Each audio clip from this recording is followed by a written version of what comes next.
Okay, so what we've got here is a FTX Outback Mini 2. What can I say about this? So 1/24 at the moment is a big thing. Load of people getting involved with them. Thanks to Axial's FTX24, seems to be popular. Great little way to get into crawling and finding out what the hobby's about if you've not done it before. So this started off as a standard box fresh FTX Mini Outback 2. Comes with this body. It doesn't come with these stickers. I've added these.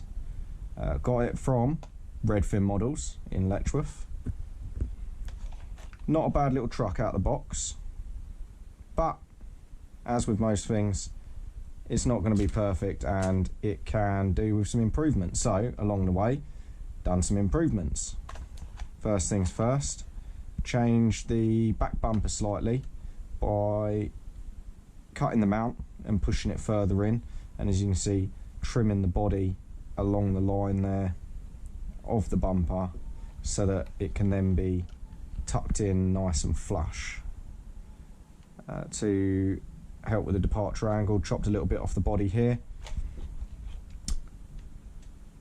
Since then, it's also had the front bumper quite substantially cut back from how it is in the box. It normally sits out a lot further. It's a bit boxier than this, and there is plastic looking winch on there. That's all been cut off. Again, the bumper mount has been cut back, the posts on the back of the bumper. The bumper mount on this one has actually been rotated just to give it a slight little bit of a raise, and the body has been trimmed as well so that it can fit in there. Electronics wise, comes with a 2.4 gig radio and a combined receiver, ESC and servo setup, so they all work with each other. The servo is a 5-wire, which is common of these types of setups, the combined setups. So that's all now been changed. The standard, I mean, it works, it does work, it does alright, but the first things first, the battery that comes with it, that got changed. So my one and a friend's one, we're both running very similar setups, now on a 370 milliamp 2-cell LiPo, which is great, adds a nice little bit of oomph to it. Even on the standard setup, it made a world of difference. The motors in these, tiny little motor. I'm going to be looking at how to change that. One thing worth doing, as you see, it's all plastic. You watch any of the videos on YouTube, you'll see loads about them. They're all plastic. Is the little link in this drive shaft here. So you can get the little metal links. These will give up if you've got them as the standard plastic ones. Swap them out for the metal ones. There's 4 of them. They connect into the pivot points in the drive shaft. Bit of a fiddly job, but it is worth it. So other than that, what have I done? It's now got it's a standard 1 kilogram FTX servo, so swapped 1 for 1. However, this is a 3-wire standard servo that plugs into a normal standard receiver. So as you can see, I have a receiver, standalone receiver, and a Hobby Wing 1625 ESC, and that's it. So all the wiring's changed. Did a little bit of a hack job on the original lights in the bumper so that I could keep them, and I had this little blue LED cheap thing from China just knocking about in my toolbox, so I thought I'll put it to use. Just banged it on. Other than that, the wheels, well, as you can see, they've been painted. Inside have a set of Wayne's wheel weights, which are machined out of brass. You take out, the rims are split rims, split the rims, you take out the ring in the centre and you replace it with the Wayne's wheel weight. That adds 100 grams of weight if you use all four corners, which I've done. Springs on these aren't great, however a friend of mine has swapped them for some metal shocks and added a little bit of oil in there. His seems less bouncy. I don't think I'm really going to overcome that because of the size of the truck, unless I start spending some silly money on, I don't know, something for an FTX24. But for the money, I think they're about £70 retail.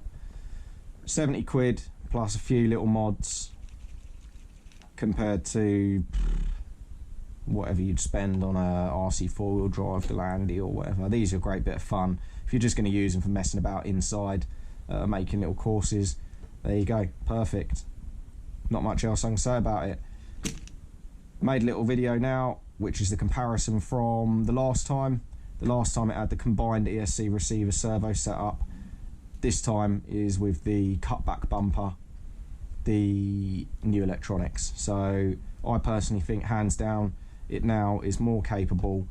It handles the little course much better now.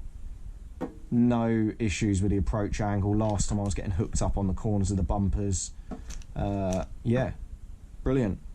Other than that, I might look to change some tyres around, but for what it is, for what I use it for, perfect. Great little bit of fun. If you want to get into it, don't want to spend too much money, and you're not expecting much, just to get an idea of whether you like it, whether you think it's good, give one of these a go, I think. Resale value, if it comes to it, you get most of your money back if you don't like it, especially if it's pretty much used once. You'll pretty much get all your money back, I'd imagine. So yeah, that's it. Off we go to the course.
Thank the Perfume Shop for that personal finishing touch. Visit us in store or online at a perfume